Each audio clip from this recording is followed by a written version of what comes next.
Hello நண்பர்களே, welcome to my YouTube channel கற்போம் எளிமையாய். இந்த சேனல் பார்த்தீங்கன்னா காம்படிட்டிவ் எக்ஸாம் படிக்கிறவங்களுக்கு ரொம்ப பயனுள்ளதாக இருக்கும் நான் நம்புகிறேன். ஃபஸ்ட்டு என்ன பார்க்கலான்னா, சாயில் மெக்கானிக்ஸில் லெக்சர் 1 ஆரிஜின் ஆஃப் சாயில் பார்க்கலாம். ஓகே, இப்போ ஒரு சாயில் நம்மளுக்கு எப்படி ஃபார்ம் ஆகுது அப்படின்னு பார்த்தீங்கன்னா வெதரிங் ஆஃப் ராக் மூலியமாகவும் டீகம்போசிஷன் ஆஃப் ஆர்கானிக் மேட்டர் மூலியமாக வந்து சாயில் ஃபார்ம் ஆகுது. ஸோ வெதரிங் ஆஃப் ராக் அப்படின்னா ஒரு ராக் வந்து டிஸ்இன்டிகிரேட் ஆகும்போது சின்ன சின்ன சைஸ் பார்ட்டிகல்ஸாக ஃபார்ம் ஆகும். ஸோ அதுதான் வெதரிங் அப்படின்னு சொல்கிறோம். Next decomposition of organic matter அப்படின்னா ஆர்கானிக் மெட்டீரியல்ஸ் எல்லாமே வந்து டீகம்போஸ் ஆகும்போது அது வந்து நம்மளுக்கு சாயிலாக ஃபார்ம் ஆகும். ஸோ அதுதான் decomposition of organic matter. Example பார்த்திங்கன்னா குப்பைகள் வந்து மக்கி மண்ணாக ஃபார்ம் ஆகிறது. ஓகே, இது வந்து ஜியாலஜிக்கல் சைக்கிள். சரியா? ஸோ ஜியாலஜிக்கல் சைக்கிள் என்னென்ன இருக்கும் அப்படின்னு பார்த்தீங்கன்னா weathering, transportation, deposition and upheaval. So weathering அப்படின்னா ராக் வந்து ரசாயன மாற்றத்தினாலையும் காலநிலை மாற்றத்தினாலையும் சின்ன சின்ன பார்ட்டிகல்ஸாக டிஸ்இன்டிகிரேட் ஆகும். சரியா? ஸோ அதுதான் வெதரிங். அந்த சின்ன சின்ன சைஸ் பார்ட்டிகல்ஸ் என்ன ஆகும்னா டிரான்ஸ்போர்ட் ஆகும் by means of water, air and ice மூலிமா ஒரு இடத்துலேருந்து இன்னொரு இடத்துக்கு டிரான்ஸ்போர்ட் ஆகும். ஸோ அதுதான் நம்ம என்ன சொல்கிறோம், டிரான்ஸ்போர்ட்டேஷன் அப்படின்னு சொல்கிறோம். அதுக்கப்புறம் என்ன ஆகும்னா அந்த சாயில் ஏதோ ஒரு இடத்துல போயிட்டு படியும். அதுதான் நம்ம என்ன சொல்கிறோம் அப்படின்னா டெபாசிஷன் அப்படின்னு சொல்கிறோம். For a period of time இந்த பார்ட்டிகல்ஸ் எல்லாமே டெபாசிட் ஆகிட்டே வந்துச்சுன்னா என்ன ஆகும், ஒரு பெரிய அப்ஹீவல் மாதிரி ஃபார்ம் ஆகும். கரெக்டாக ஒரு குவியல் மாதிரி ஃபார்ம் ஆகும். ஸோ அதுதான் நம்ம என்ன சொல்கிறோன்னா அப்ஹீவல் அப்படின்னு சொல்கிறோம்.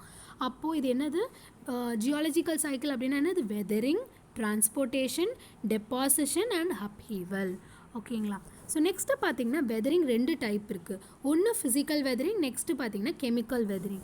ஸோ ஃபிசிக்கல் வெதரிங் அப்படின்னா physical effect like temperature, abrasion, wedging action of ice, இது மூலயமா ஃபார்ம் ஆகிற சாயிலை தான் நம்ம என்ன சொல்கிறோம், ஃபிசிக்கலி வெதர்ட் சாயில் அப்படின்னு சொல்கிறோம். இதுவே கெமிக்கல் வெதரிங் அப்படின்னா oxidation, hydration, carbonation, solution, leaching and hydrolysis, இது மூலயமா ஒரு சாயில் ஃபார்ம் ஆச்சு அப்படின்னா வந்து அதுதான் கெமிக்கலி வெதர்ட் சாயில்னு சொல்கிறோம். இந்த கெமிக்கல் வெதரிங்னால் ஏற்படுற சாயில் வந்து எப்படி இருக்கும் அப்படின்னா எல்லா அந்த கெமிக்கல் காம்போசிஷன் எல்லாத்துலேயுமே சேஞ்சஸ் இருக்கும். அதுக்கப்புறம் இந்த சாயில் வந்து ப்ரொடியூஸ் ஆகிறது வந்து ஃபைன் கிரெயின்டு சாயிலாக இருக்கும். அந்த சாயிலில் கொகுசிவ் நேச்சர் இருக்கும். ஸோ கொகுசிவ் நேச்சர்னால் பிசுபிசுப்பு தன்மை, ஸ்டிக்கி நேச்சர் அந்த சாயிலுக்கு இருக்கும். இதனோட எக்ஸாம்பிள் பார்த்திங்கன்னா க்ளே. ஓகேங்களா? இதுவே ஃபிசிக்கல் வெதரிங் அப்படின்னு பார்த்தீங்கன்னா எந்த ஒரு கெமிக்கல் காம்போசிஷன் சேஞ்சஸுமே இதில் இருக்காது. ஓகேங்களா? அண்ட் இதில் ப்ரொடியூஸ் ஆகிற சாயில் வந்து கோர்ஸ் கிரெயின்டு சாயிலாக இருக்கும், நான் கொகுசிவ் சாயிலாக இருக்கும். ஸோ நான் கொகுசிவ் சாயில்னா என்ன, அந்த சாயிலில் ஸ்டிக்கி நேச்சர் இருக்காது. இதனுடைய எக்ஸாம்பிள் பார்த்திங்கன்னா கிராவல் அண்ட் சாண்ட். நெக்ஸ்ட்டு பார்த்தோம் அப்படின்னா ரெசிடியல் சாயில் அண்ட் டிரான்ஸ்போர்ட்டட் சாயில்னு இன்னும் 2 டைப்பாக பிரிக்கிறாங்க.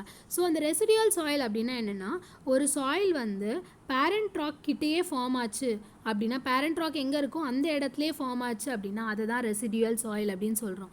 The soil remain at parent rock without getting transported. So transport ஆகாமல் அந்த சாயில் அந்த பேரண்ட் ராக் கிட்டேயே இருக்குது, கிட்டேயே ஃபார்ம் ஆகுது அப்படின்னா அதுதான் நம்ம ரெசிடியல் சாயில் அப்படின்னு சொல்கிறோம்.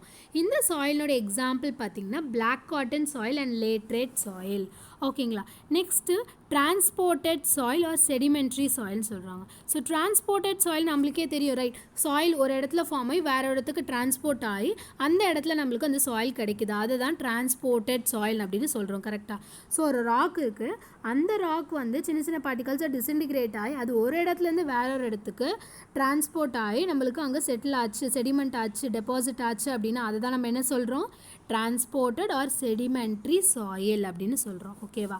So based on the source of டிரான்ஸ்போர்ட்டேஷனை பொறுத்து நம்மளுக்கு என்ன ஆகுதுன்னா அந்த soil has been differentiated, right? So river அப்படின்னா அலுவியல் சாயில், லேக் அப்படின்னா லெக்கஸ்ட்ரைன் சாயில், சி அப்படின்னா மெரைன் சாயில், விண்ட் அப்படின்னா எயோலின் சாயில், இன்னொன்று பார்த்திங்கன்னா சாண்டியூன்ஸ் அண்ட் லூயிஸ், கிராவிடேஷன் அப்படின்னா கொலுவியல் சாயில், கிளேஷியர் அப்படின்னா ட்ரிஃப்ட் அண்ட் டில். இதுதான் வந்து different types of soil based on the source of transportation. Okay, இதெல்லாம் 1 மார்க்கில் கேட்பாங்க, இந்த டேரெக்டாகவே கேட்டுருவாங்க. ஓகேங்களா? ஸோ நெக்ஸ்ட்டு பார்த்திங்கன்னா என்ன ஃபோர்ஸஸ் வந்து ப்ரிடாமினண்ட்டாக இருக்கும் ஒவ்வொரு சாயிலில் அப்படின்னு பார்க்குறோம். ஸோ க்ளேயில் என்ன ஃபோர்ஸ் வந்து ப்ரிடாமினண்ட்டாக இருக்கும் அப்படின்னு பார்த்திங்கன்னா surface forces. whereas in gravel and sand the predominant force is sorry I just wrongly mention.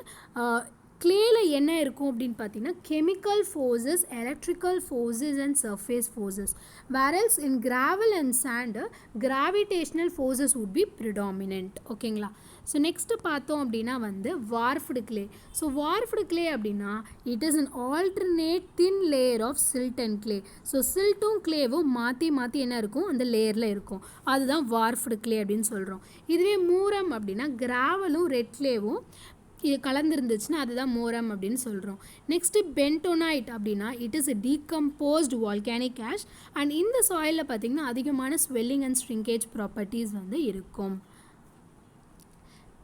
Next பார்த்தோன்னா residual soil. We have seen just now right. So residual சாயில்னா the soil remains in the parent rock without getting transported. So parent rock எங்கே form ஆச்சோ அந்த இடத்துல வந்து அந்த soil வந்து form ஆகுது with little or no movement of soil. ஓகேங்களா? ஸோ இதனுடைய எக்ஸாம்பிள் வந்து black cotton soil and laterite soil. ஓகேங்களா? ஸோ பீட் அப்படின்னா it is a fully decomposed organic matter. Okay. Humus அப்படின்னா பாதி தான் இந்த ஆர்கானிக் மேட்டர் டீகம்போஸ் ஆகிருக்கும். லூம் அப்படின்னா it is a mixture of silt, sand and clay. ஓகேங்களா? ஸோ நெக்ஸ்ட்டு பார்த்தோன்னா நம்ம அப்கமிங் வீடியோஸில் நம்ம பார்ப்போம். அதில் வந்து நம்ம ப்ராப்பர்ட்டிஸ் ஆஃப் சாயில் கண்டினியூ பண்ணலாம். தேங்க்யூ.